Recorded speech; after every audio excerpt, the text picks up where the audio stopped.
지금 여러분께서는 광주 가톨릭 평화방송 향기로운 오후 주님과 함께를 듣고 계십니다. 우리는 하느님께 바치는 그리스도의 향기니까요.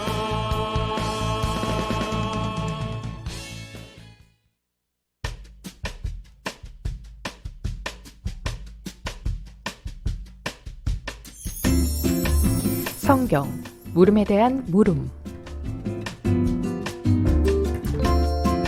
이 코너는 가톨릭 신자들이 신앙생활을 하며 느꼈던 성서적인 물음에 대해서 살펴보고 다시 한번 신자들에게 새로운 신앙적 물음을 던짐으로써 묵상해보는 시간입니다. 신자들의 신앙 길잡이가 되주실 사목국 부국장 정규현 시몬 신부님과 함께합니다. 네, 신부님 어서 오세요. 네, 안녕하세요. 반갑습니다. 네, 신부님 한 주간 어떻게 지내셨어요?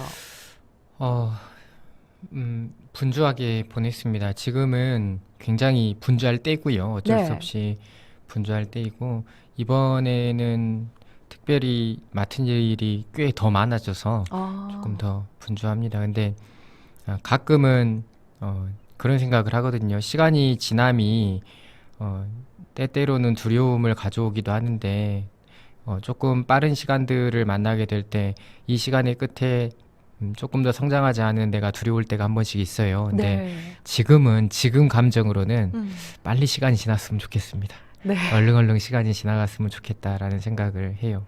네. 사람이 기억이라는 것이 무한하지 않아서 이 시간이 지나고 나면 또 이에 대한 감각이 남을 거고 또 그게 아주 조금은 날 성장시키지 않을까 싶은 기대도 하면서 네. 아무튼 지금은 시간이 빨리 갔으면 좋겠습니다. 분명히 성장의 시간이 될 것 같습니다, 신부님.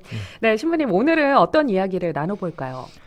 오늘 이런저런 여러 가지 이야기를 하려고 생각을 하고 있었는데 네. 주된 이야기로는 빛광은께님께서 해주신 물음을 중심으로 주된 이야기를 할 거예요. 그런데 그 이야기를 하기에 앞서서 뭐 다른 이야기를 좀 할 건데 일단 빛광은께님께서 남기셨던 그 물음에 대해서 잠깐 읽어 주시겠습니까? 네.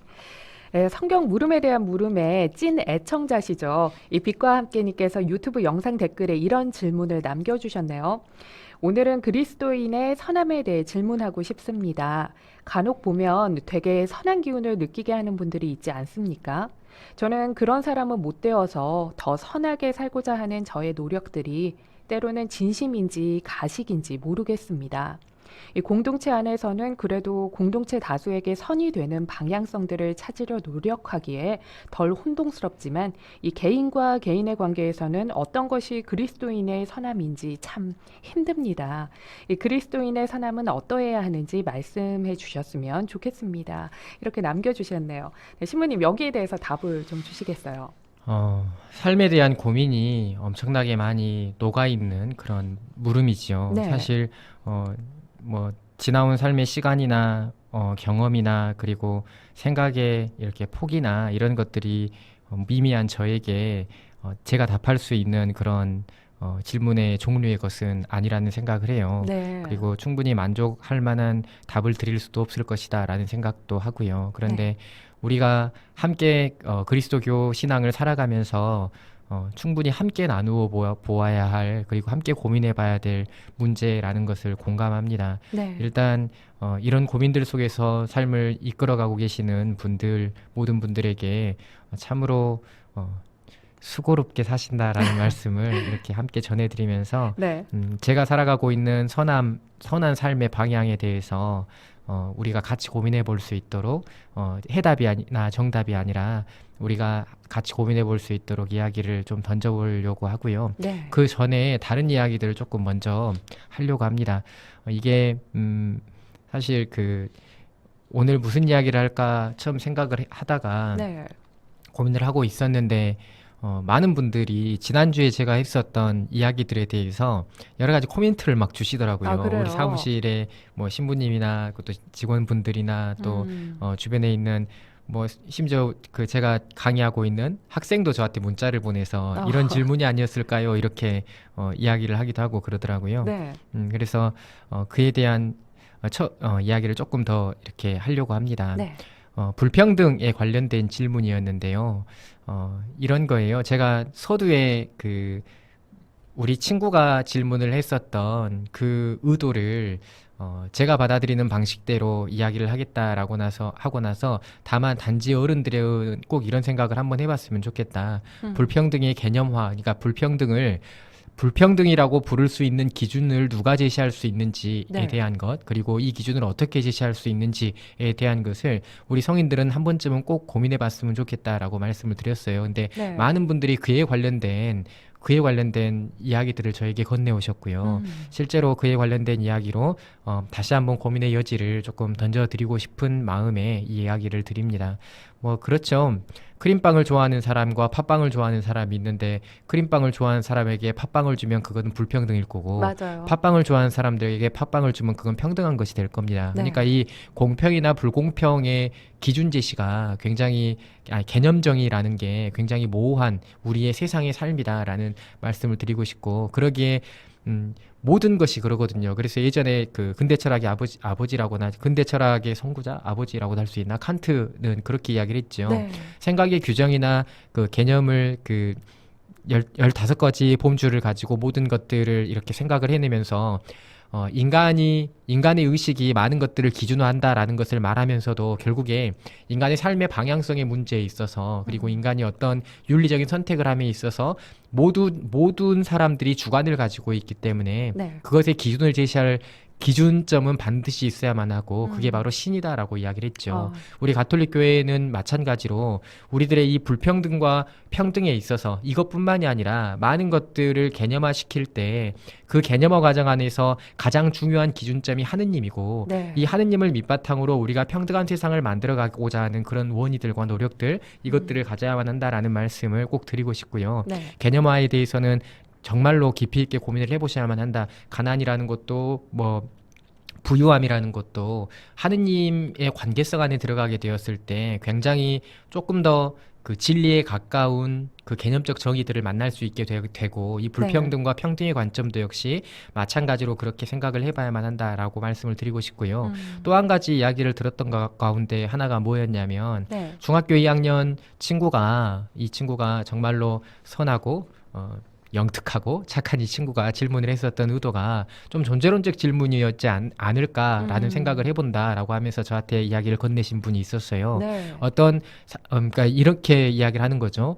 아이들이 태어날 때 부모님을 고를 수 있는 것도 아닌데 나는 나면서부터 있는 가정 없는 가정이 나누어진 것 아니냐 이런 네. 질문이 아니었을까라고 그 물음을 던진다라고 저한테 이렇게 피드백을 주신 분도 있었어요. 그렇군요. 그럴 수 있어요. 네. 그런 질문일 수도 있는데 저는 개인적으로 그렇게 질문을 만약에 하게 되면 이것은 필연과 우연의 그 연장선이나 선의 관계를 굉장히 모호한 채로 남겨두는 것이다라는 말씀을 드리고 싶어요. 그러니까 우리가 부모를 선택한다라는 것 그리고 부모가 자식을 선택한다라는 것 이게 가능해야만 하는 것이다 라는 전제가 그 안에 깔려 있다는 것이죠. 공평하기 위해서는 가능해야만 한다라는 것이 깔려 있다는 것이죠. 그런데 네. 우리가 그렇잖아요. 우리가 부모님이 어떤 아픔을 겪거나 이럴 때 저도 그런 마음을 굉장히 많이 했는데 네. 아무튼 많이 가졌는데 우리 부모님의 자식으로 태어나게 해주셔서 너무 감사드린다고 이런 마음을 가져요. 네. 우리 부모님도 매번 그런 이야기를 해요. 너 같은 우리 부모님 저한테 존댓말 쓰십니다.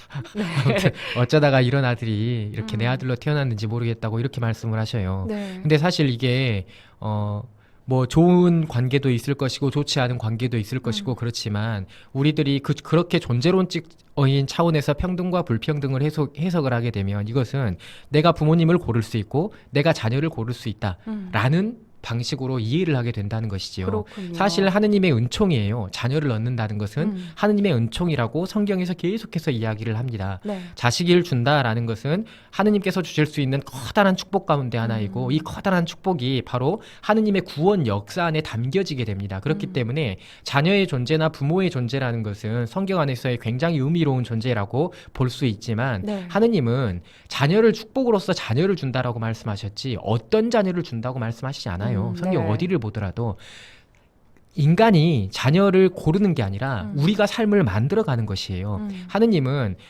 원래 이 자녀가 이렇게 클 거니까 또 이 부모는 이런 부를 가지고 있으니까 라는 것을 선정한 다음에 주는 게 아니라는 것이죠. 그냥 그렇죠. 하느님의 선물이라는 거예요. 네. 하느님께서 주실 수 있는 최고의 축복으로서의 선물이고 그것을 선물로 체감하고 선물로 느끼고 선물로 감사하기 위해서 만들어 가야만 할 존재들은 우리들이라는 것입니다. 우리가 그것을 잊어버리면 안 돼요. 네. 그래서 지난주에도 말했다시피 이 불평등한 세상을 평등한 세상, 우리 개념 정의 안에서 불평등한 세상을 진짜 평등한 세상으로 만드는 것이 하느님께서 바라십니다라는 말씀을 드렸던 것이고요. 네. 그런 방식으로 받아들이고 이해해야만 한다라고 말씀을 드립니다. 네. 그리고 영상 댓글로 조금 긴 문장 하나가 들어왔어요. 네. 그것을 제가 읽으면서 가슴이 굉장히 아팠는데 저도 봤습니다. 그거를 네. 읽어드려야 되나 말아야 되나 막 고민을 하다가 그래도 이렇게 남겨주셨으니까 한 번은 읽어드려야 되지 않을까 싶어서 한번 읽어주시겠습니까? 네. 제가 한번 읽어보겠습니다. 성당 가는 길이 한 달 전까지 기뻤는데 이상하게도 더 이상 기도가 되지 않고 마음이 내려앉은 것처럼 아무 생각이 안 나고 그냥 모든 게 하기 싫어졌고 미사, 레지오, 그 밖에 아이들 위해서 해야 하는 모든 것이 다 싫어졌습니다. 힘든 시기를 기도하며 잘 버텼는데 사람들의 편견과 또 자기들의 생각이 옳다고 무조건 상대방의 여건과 상황도 모르면서 조언이라며 말하는 것에 빡쳐서 전혀 듣고 싶지도 않았습니다. 그 이후 아니 지금도 할 것은 없고 목을 조이는 것 같아서 숨이 막힙니다. 나에게 오직 하느님을 만나는 시간이 매일 매시간 행복인데 지금은 그냥 기도조차도 바라보지 않고 눈 감고 있습니다.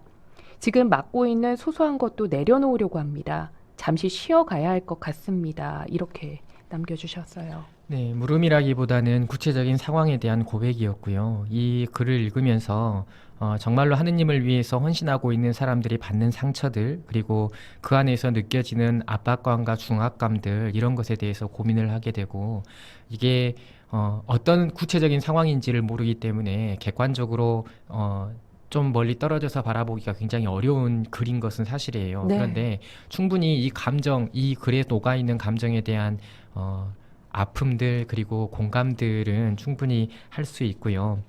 저는 이렇게 말씀드리고 싶어요. 지금 당장 놓여진 많은 일들, 기도조차 할 수 없게 되는, 기도상조차 바라볼 수 없게 되는 그런 마음들을 갖게 되는 거, 하느님을 바라보는 게 최고의 기쁨이었는데 그런 메마름들이 체험되는 이런 상황 안에서 내가 지금 쉬는 것이 답이다라고 생각한다면 사실 쉬는 것이 답이다라고 말씀을 드리고 싶어요. 네. 그러니까 이게 무슨 말이냐면 사실 우리가 하느님을 대면하고 하느님을 체험하고 산다는 것이 사람들 가운데에 살아가고 있기 때문에 그 사람과의 관계 안에서 형성되어지는 하느님에 대한 체험이 굉장히 많아요. 저 역시 그렇거든요. 네. 신자들을 만나고 신부님들을 만나고 이런 부모님을 만나는 또 형제들을 만나는 이런 과정 가운데에서 그 자리에 함께 하시는 하느님을 보게 되고 그리고 어떻게 하느님이 나에게 다가오시는구나라는 것을 실체적으로 만나게 되죠. 네. 근데 이런 만남 가운데에서 얻게 되는 작은 이렇게 흠결 같은 것들, 작은 흠집 같은 것들이 사실 커다란 상처로 남게 되고 이럴 경우 하느님을 바라보는 것도 굉장히 힘든 일들이 그런 마음들이 생겨나는 것이 당연한 거예요. 그러면 우리가 근본적으로 정말로 하느님과의 1대1의 관계, 대면의 관계 안에서 우리의 삶의 역사를 되짚어 볼 수 있는 나의 행동과 나의 말과 나의 행동과 지금 나의 감정을 되짚어 볼 수 있는 그런 작은 시간들이 필요할지도 모르겠다라는 생각을 해요. 네. 그러니까 분주하게 뭘 막 움직이고 사람들을 위해서 많이 희생하고 지금까지 그런 삶을 살아오신 분이라는 생각을 하면서 잠깐 어깨에 올려진 것들을 내려놓고 하느님과의 침잠의 시간 속에서 정말로 나의 삶을 그리고 내 주변에 있는 사람들의 삶들을 함께 들여다보고 관찰해 볼 수 있는 투명하게 바라볼 수 있는 그런 쉼의 시간들이 있으면 좋다라는 말씀을 꼭 드리고 싶고 네. 그리고 이것도 이 길만이 답이 아닐 수도 있어요. 네. 오히려 부대낌과 나눔과 그 나눔 속에 웃음을 통해서 치유되고 상처가 치유되고 하느님의 현존하심을 아주 절실하게 체감하는 경우들도 많거든요. 네. 그러니까 어떤 게 답이다라고 말씀을 드릴 수 없지만 내가 판단할 때 지금 쉬어야 되겠다라고 생각을 하면 그때가 바로 쉴 때이다라고 말씀을 드리고 싶고 어떤 선택을 하든 그 누구도 비난할 수 없고 어떤 선택을 하든 그 누구도 잘못했다고 말할 수 없어요. 그러기에 네. 본인이 하느님과의 관계 안에서 본인의 시간을 잘 만들었으면 좋겠다라는 말씀을 드리고 싶어요. 참 많은 위로를 드리고 싶고 누군지 알고 그랬으면 손이라도 한번 잡아드리고 싶은 마음인데 그래도 힘내시고 함께 기도하면서 그렇게 지금의 시간들을 이겨냈으면 좋겠다라는 말씀을 드립니다. 네. 네. 그러면 선에 대한 이야기를 이제 시작하겠습니다. 시간이 너무 많이 지났어요. 네. 지금 제가 생각한 것들을 다 이 시간 안에 전달할 수 있을지는 모르겠지만 어쨌든 선에 대한 이야기를 하겠습니다. 네. 굉장히 어려운 질문이었고 저에게도 성찰이 필요한 그런 물음이었습니다. 네. 그리고 이 물음을 보자마자 어떤 생각을 했냐면 나는 선함을 어떻게 살아가고 있는가라는 것에 대해서 많이 생각을 해봤어요. 네. 일단 구약 성경 안에서 선이라고 하는 것은 토부라는 단어를 사용합니다. 이 토부라는 단어는 좋은 것, 좋은 것들이라는 의미를 가지고 있는 그런 용어인데 이 선함이라는 것, 좋게 살아간다는 것, 어떤 사물에 적용되게 되었을 때는 좋은 것, 그러니까 사람이 받아들이고 사람이 어떤 것을 볼 때 굉장히 좋은 감정을 불러일으키는 것들을 의미하는 것이 선함이라는 용어가 가지고 있는 그 용어의 의미입니다. 네. 구약 성경에서는 예언 신학 안에서 이 용어를 참 많이 찾아볼 수가 있는데 하느님께서 선함을 살아가라라는 것이 계약 신앙에서부터 나와요. 네. 그러니까 예언자들의 기본적인 신앙관이 모세가 이집트를 탈출하고 광야에서 하느님과 맺었었던 계약의 관계 안에서 그 계약의 관계 안에서 모든 백성 공동체가 더불어 살아가는 그런 관점 안에서의 그 예언 신학이 발전하게 되는데 기본적인 모티브가 되는데 그 모세의 계약 신앙의 관점 안에서 이 선함이라는 것은 결국에 광야에 있는 모든 백성들에게 보여지는 그 선함을 표현하는 방식이라고 생각을 해볼 수가 있을 것 같아요. 네. 그러니까 결국에 성경적인 개념 안에서 이 선함이라는 것은 나중에 예언자 신학에 가게 되었을 때 나중에는 어떤 방식으로까지 이야기가 되어지냐면 이 계약 신학의 관점 안에서 선함이라는 것이 하느님과 동일시됩니다. 곧 하느님과 함께 살아가는 사람들은 당연히 선함을 표현해내야만 하는 것이라는 방식으로 해석이 된다는 것이죠. 네. 아주 대표적인 구절 하나를 읽어보겠습니다. 이게 네. 아모스서 5장 14절인데 이렇게 돼요. 너희는 악이 아니라 선을 찾아라. 그래야 살리라. 그래야 너희 말대로 주 만군의 하느님이 너희와 함께 있으리라. 너희는 악을 미워하고 선을 사랑하며 성문에서 공정을 세워라. 어쩌면 주 만군의 하느님이 요셉의 남은 자들에게 자비를 베풀어 줄지도 모른다.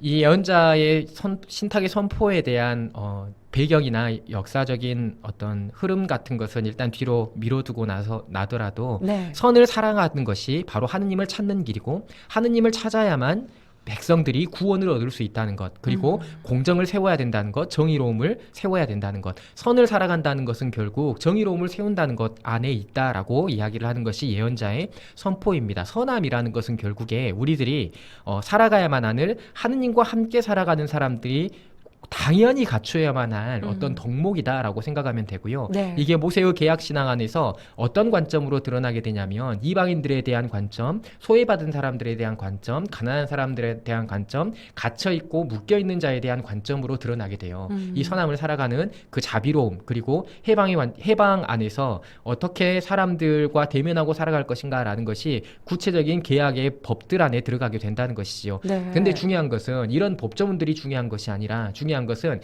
계약신앙이라는 것은 결국 하느님과 백성의 관계 안에서 모든 백성 공동체가 살아가는 기본 덕목에 깔려있는 것이다 라고 생각하셔야만 해요. 네. 그렇기에 단순하게 그 문화에서 접하고 있는 법이 중요한 게 아니라 이게 깔아놓고 있는 계약신앙이라는 게 언제나 관계의 측면 안에서 바라보는 것이다 라고 말씀을 드릴 수가 있다는 것이에요. 결국에 선함이 예언자의 신탁 안에서 하느님을 등돌린 백성들에게 하느님을 찾아야만 삶을 얻을 수 있고 그 삶을 얻는다는 것은 결국에 선함을 표현하는 방식 가운데서 이루어지는 것이다 라고 이야기를 한다면 네. 하느님을 찾고 하느님과 함께하는 삶은 선함을 살아가는 것이다 라고 해석하고 있다 라고 말씀을 드리고요. 네. 이런 말씀을 드리면서 제가 관계 안에서 선함을 어떻게 살아가고 있는가라는 것에 대해서 조금 생각을 해봤어요. 나는 과연 선한 사람인가 라고 물어보면 네. 누구나 그렇듯이 지금 물음을 주신 형제님, 자매님 모르겠지만 네. 물음을 주신 분도 그렇겠지만 누군가가 나에게 선함을 살아가고 있냐, 너는 선한 사람이냐라고 물어보면 당당하게 대차게 그렇습니다라고 대답할 수 있는 사람은 아마 굉장히 자기애가 뛰어난 사람이 아니면 없을 것 같아요. 네, 없을 것 네, 같은데요. 굉장히 네. 자기애가 뛰어난 사람이 아니면 없을 것 같습니다. 근데 조금 더 포용력이 있는 사람이 되고 싶고, 조금 더 견디는 사람이 되고 싶고, 조금 더 참아주는 사람이 되고 싶고, 또 조금 더 따뜻한 사람이 되고 싶어서 사람들과의 관계 안에서 그렇게 해나가려고 노력하는 스스로의 모습은 봐요. 근데 그런 노력들이 언제나 그 노력에만 그칠 뿐이지, 그런 노력들이 삶의 표현되어서 내 삶의 양식으로 드러나고 있는가를 물어보면 긍정의 답을 할 수가 없다는 것이지요. 네. 조금 부끄러운 말이지만 저는 이런 경험이 좀 있습니다. 이게 제가 본당에 있을 때의 경험인데, 네. 저는 본당에 있을 때 대부분의 신부님들이 어려워하는 것들 몇 가지가 있어요. 저도 마찬가지로 똑같이 어려워하긴 하는데, 그게 뭘까요? 뭐 봉성체도 좀 어려워하시고, 네. 그리고 뭐 강론을 하는 것, 그리고 여러 가지 시간들을 내어주는 것, 이런 것들이 음. 좀 어려운 지점들이 조금씩 있는데, 네. 저는 가장 어려웠던 본당 생활하면서 가장 어려웠던 것이 무엇이었냐면요. 네. 보좌 신부를 할 때도 주임 신부를 할 때도 똑같이 가장 어려웠었던 점은 미사가 끝난 후에 인사의 시간이었어요. 이때가 저는 가장 힘들었습니다. 왜 그러니까 힘들었어요? 머리가 엄청나게 많이 아팠어요. 이게 네. 무슨 말이냐면 제가 제일 많이 저에 대해서 듣는 말 가운데 하나가 네. 인상이 되게 차갑게 보인다는 거예요. 인상이 되게 차갑게 보인다는 건데, 안 웃으면 그래서 화난 것처럼 보인다고. 맞아요. 네. 약간 그렇기도 해요, 신부님. 그런 말 굉장히 많이 듣는데 네. 실제로 그래 보이나 봐요. 근데 막상 이렇게 저를 아시는 분들은 그렇게 체감하지는 않는다고 이야기를 하는데, 이렇게 첫인상이 그런가 보더라고요. 네. 참 죄송하게 생각을 하면서도 자, 그런 이야기들을 많이 들으니까 네.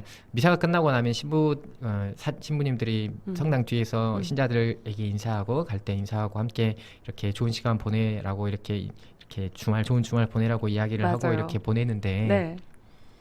저도 역시 이제 그렇게 인사를 할 때 정말 활짝활짝 웃었어요. 제가 웃으면 또 예쁘다들 그러더라고요. 맞습니다. 네. 제 말은 아니니까. 그래서 저도 100% 공감하는 것도 아니고, 근데 네. 그런 얘기를 몇 번 들어서 네, 웃으시면 네. 인상 좋으세요.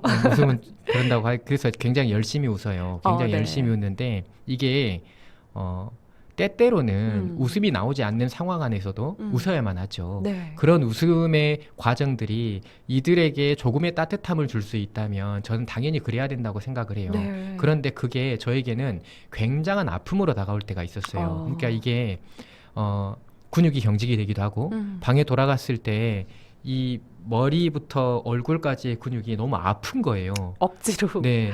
웃으니까요. 너무 아파서 엄청 고통스러워서 한 2시간 동안 아무것도 못하고 이렇게 머리를 부여잡고 있었던 적도 있고 그랬습니다. 네. 그러니까 이게 그런 시간들이 저한테는 굉장히 힘이 들었어요. 근데 당연한 것이었어요.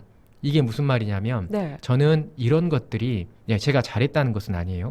이렇게 하는 것이 선함이 아닐까라는 생각을 한다는 거예요. 네. 우리는 언제나 스스로의 행동에 대해서 의심해요. 제가 이런 생각을 하죠. 우리가 선함을 살아간다, 따뜻함을 전해준다라고 하는데 그 억지로 해나가는 건 쥐어짜서 해나가는 것들이 있어요. 나는 고통스러워 죽겠는데, 내 속에서는 심란하고 내 속에서는 어려워 죽겠는데, 이 사람에게 조금의 따뜻함을 주기 위해서, 이 사람에게 조금의 그 선한 마음들을 표현하기 위해서 네. 억지로 무엇인가를 하는 게 있어요. 내가 맞아요. 행복하지 않아요. 그러면 그게 선한 건가요? 사람들은 내 마음에서부터 우러나온 선함이 진짜 선함이다라고 생각을 해요. 보통 그렇죠. 보통 그렇게 생각을 네. 합니다. 그리고 그게 당연한 거라고 생각해요. 근데 사람이 그렇게 살 수 있을까요? 모든 것들 안에서 내 마음에서부터 우러나와서 어떤 것을 행한다. 솔직한 마음으로 어떤 것을 행한다. 그리고 네. 이렇게 표현되어져 나오는 선함이, 내가 행복하면서 표현되어져 나오는 어떤 따뜻한 표현들이 그것만이 선함의 표현이다라고 이야기를 하면 과연 그게 가능할까요? 그게 가능하다고 생각해서 하느님께서는 당신과 함께 살아가는 모든 사람들이 선함을 살아가야만 한다라고 이야기를 했을까요? 네. 그렇지 않다고 그렇죠. 생각해요. 마음 깊은 곳에서 우러나와서 좋아하는 것들에게 표현하는 것은 누구나 할 수 있는 것들이라고 제가 몇 번이나 말씀을 드렸습니다. 그렇죠. 좋아하는 것들을 위해서 선한 따뜻한 마음들, 그리고 굉장히 좋은 습성들을 표현하는 것은 누구나 할 수 있는 일이에요. 그런데 좋아하지 않는 건 좋은 감정이 들지 않는 것. 그런데 그것들이 정말로 내가 바라봐야만 하고 하느님 때문에 내가 그것을 해야만 하기 때문에 그것을 선택하는 이 모든 것들이 저는 선함을 살아가는 것이라고 생각을 해요. 저는 모든 것들 안에서 그렇게 살지 못하는 사람이에요. 네. 조금은 조금은 아니죠. 불평을 굉장히 많이 하고 그리고 투닥거림도 굉장히 많고 그런 사람이지만 어느 방면에 있어서는 억지로 쥐어 짜내서라도 따뜻함을 표현하기 위해서 노력하는 부분들도 있는 것이지요. 네. 우리가 그렇게 살아가는 사람들이 아닐까라는 생각을 해요. 그리고 이렇게 모든 면들 안에서 하느님스럽게 사람들에게 모든 것을 꺼내어 줄 수 있는 사람들, 이런 사람들이 결국에 그리스도인들의 선함을 살아가는 사람이 아닐까라는 생각을 합니다. 네. 이렇게 살아가다 보면 결국에는 마음 안에 진짜 선함이 자리하게 되는 것이고 네. 그 마음 안에 자리하는 선함들이 결국에 나를 조금 더 평안한 또 행복한 삶으로 만들어준다라는 생각들도 역시 그런 확신들도 역시 가져보는 것이지요. 네. 그런데 그런 게 있어요. 항상 우리는 어떤 표현되어지는 양태도 중요하지만 그 안에 숨겨져 있는 목적도 굉장히 중요합니다. 그렇죠. 네. 네. 선함을 살아간다는 것이 때때로 억지로 무엇인가를 해낸다, 무엇인가를 표현한다라고 이야기를 했을 때 그 안에 숨겨져 있는 목적이 네. 다른 것이라면 그게 하는 그리스도인의 선함일까라는 질문들은 해보아야만 해요. 그러니까 예를 들어서 이런 네. 거죠. 제가 억지로 막 웃었다고 했어요. 이 웃음이 그들이 나를 좋은 사람으로 보기 위해서, 봐주기 위해서 라는 마음으로 웃었다면 그건 선함에 대한 표현이 아니게 아니죠. 되는 것이죠. 네, 다른 목적이 나의 있으니까. 목적이라면 네. 선한 진짜 그리스도인의 선함을 살아가는 것이라면 이들이 오늘의 집에서 그리고 오늘을 살아감에 있어서 아주 조금의 따뜻함을 맛보았으면 좋겠다라는 그 하느님께서 가지신 따뜻함을 나를 통해서 조금은 보았으면 좋겠다라는 그런 마음으로 했다면 네. 그게 바로 선함을 살아가는 방법이죠. 그러니까 결국에 어떤 행위가 보여지는 모습 안에서 조금 좋은 모습이다라는 것이 중요한 것이 아니라 네. 그 좋은 모습이라는 것을 가지고 있는 그 좋은 모습을 만들어내는 그 목적성 안에 하느님의 존재가 반드시 있어야만 한다는 것이지요. 이게 성경에서 이야기하고 있는 선함입니다. 네. 하느님 때문에 가난한 사람들에게 나의 것을 벗어줄 수 있는 사람들, 하느님 때문에 길을 가다가 어려움을 겪고 있는 사람들에게 조금의 손을 잡아줄 수 있는 사람들, 이런 사람들이 진짜 하느님의 선함을, 그리스도인의 선함을 살아가는 사람들이라는 것이지요. 네. 투표에서 표를 한 표도 얻기 위해서 무엇을 기부하고 그리고 기부했다는 것을 알리고 이런 선함이라는 게 그리스도인의 선함이냐라고 물어보면 저는 조금 물음표를 던지고 싶고요. 그렇죠. 결국에 의도와 목적이 굉장히 중요한 것이고 진짜 선함이라는 것은 하느님의 존재 때문에 그리고 하느님이라는 분이 나에게 그 큰 사랑을 주시기 때문에 그 큰 사랑을 내가 만나는 모든 사람들에게 그게 공동체가 됐든 개인이 됐든 네. 모든 사람들에게 아주 조금은 엿볼 수 있도록 만들어주기 위해서 나를 억지로라도 만들어내는 사람들 그렇게 만들다 보면 하느님께서 주어주시는 그 놀라운 은총의 자리가 네. 나를 또다시 행복으로 이끌어준다라는 그런 사실들을 기억하는 게 그리스도인의 선함이 아닐까라는 생각을 조심스럽게 전해봅니다. 저는 네. 가끔씩은 제가 기부하는 것들이 아까울 때가 한 번씩 있어요. 네. 나는 얼마 되지도 않는데 이렇게 많이 하고 있는 게 아까울 때도 있고 막 그러거든요. 그런 네. 생각들이 드는 게 당연한 거예요. 그것도 내가 너무나 부족하기 때문에 그렇지요. 그 부족함들을 하느님께서 채워주신다라고 믿고 결국에 당신 때문에 내가 이런 삶을 선택합니다라고 하며 그 아까운 감정들을 억지로 쥐어 짜내는 우리의 그 표현 방식들이 모두 그리스도인의 선함일 것이다 라는 말씀을 드리고 싶고 네. 경험이 모자라고 아직 보내온 시간들이 미비해서 제가 나누어 드릴 수 있는 구약 성경의 선함이라는 개념을 통해서 그 예언자들의 신앙을 통해서 나누어 드릴 수 있는 것은 이 정도일 것 같고요. 네. 어쨌든 늘 고민과 성찰 속에 신앙인의 삶을 이끌어가고 계시는 모든 분들에게 감사하다는 마음을 전하면서 우리가 누구나 부족하지만 누구나 하느님께는 합당하지 않은 사람일 수밖에 없겠지만 조금 더 하느님께 합당한 사람이 되어가기 위해서 노력하는 우리들이 되었으면 좋겠다라는 말씀을 전해드리고 싶고 네. 내가 행위하고 있는 모든 선함의 표현들이 하느님을 위한 것인가 라는 질문들을 스스로에게 던져보면서 우리가 선함을 표현하고 있는 방식들에 대해서 그리고 선함을 살아가는 것에 대해서 함께 생각해 볼 수 있는 기회가 됐으면 좋겠다라는 말씀을 드립니다. 네. 그러니까 가끔은 그 가식적으로 제가 하는 행동일지라도 그 중심에 하느님이 서 계시다면 그것은 선하다고 표현을 할 수 있는 거겠죠, 신부님. 네. 아, 5234 번호 사용하시는 우리 애청자님이요. 아니에요, 신부님. 너무 인상 선하고 좋으세요. 처음 듣는 말입니다. 네, 조금 살짝 새침한 느낌이 있으시긴 한데 절대 차가워 보이지 않으십니다. 그리고 한 번씩 웃으실 때마다 얼마나 따뜻하게 느껴지시는데요. 신부님 사랑합니다 하고 이렇게 보내주셨네요. 네, 네, 이 새침한 느낌이 굉장히 또 매력적이실 수 있어요, 신부님. 네, 신부님과는 아쉽지만 여기서 인사 나눠야 할 것 같아요. 오늘도 좋은 말씀 고맙습니다. 다음 주에 또 뵙겠습니다, 신부님. 감사합니다. 네, 사목국 부국장 정규현 신부님과 함께했습니다. 네, 노래 한 곡 들으시죠. 박수홍의 선한 세상.